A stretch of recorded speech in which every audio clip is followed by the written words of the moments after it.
As has become customary for Honda, we are back at the company's twin-ring Motegi circuit in Motegi, Japan to test the next model it will be bringing to India. Honda's big launch in 2016 will be this car, the BRV Compact SUV. The current rage for the Hyundai Creta might have died down a bit by then, and the BRV will look to make its own serious impression.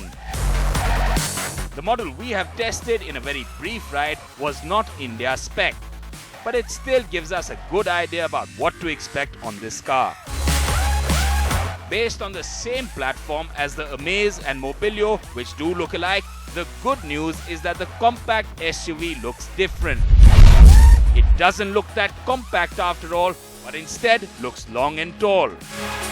And so it's no surprise that the BRV boasts of a best-in-class wheelbase of 2,660mm. It also means a third row of seats, giving it a 7-seater status.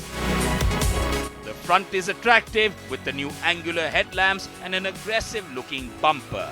The bumper has a scuff plate and chrome fog lamp housings. So here it is then, the Honda BRV, the much-awaited compact SUV that is going to come to India sometime middle next year. It will be showcased at the Auto Expo. And this one that you see here, we're right now in Tokyo. We're just getting the prototype, the Indonesia spec model to drive, just to get a feel of what the BRV really offers. From a design point of view, it has a very tall stance, SUV kind of character all through, but from the side profile it reminds you a lot of the Mobilio in terms of the lines and the little chink here along the window line. But otherwise you've got roof rails, it sits nice and tall, and a nice long wheelbase that indicates there's lots and lots of space on the inside. The all-black cabin looks like typical Honda trim really, so don't be surprised if it reminds you a bit of the Jazz. But the prototype we drove did have a more upmarket feel. There isn't anything here that you wouldn't have seen before, and we don't expect the India spec model to be very different. Space inside the cabin is aplenty, with generous amount of headroom even in the third row, which is a good counter to the Duster, isn't it? So that third row seating is what the BRV is going to be boasting about for a while. So let's go inside and see what exactly space that Honda claims to be the best in terms of legroom and headroom actually is like on the inside. Must say it's much more roomier than what I expected. Decent amount of legroom, headroom is fairly sufficient, and you've got a nice window patch here, so it doesn't give you a sense of being cramped.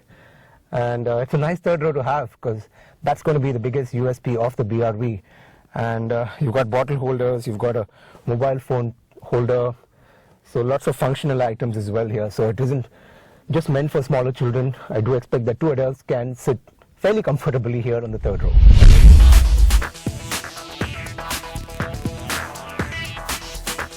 Our drive with the BRV was quite limited, but the prototype we drove had a 1.5-litre engine mated to the new generation CVT gearbox that comes on the Honda City.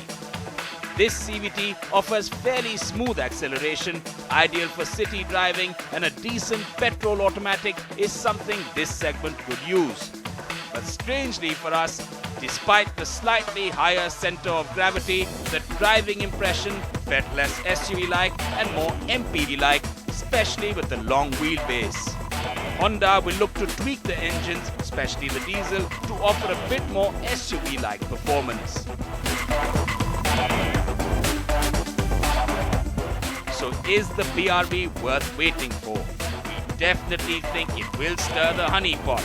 A 7-seater compact SUV with impressive looks and generous space is something that will certainly get a lot of attention. And we cannot wait to fully test the India spec BRV very soon.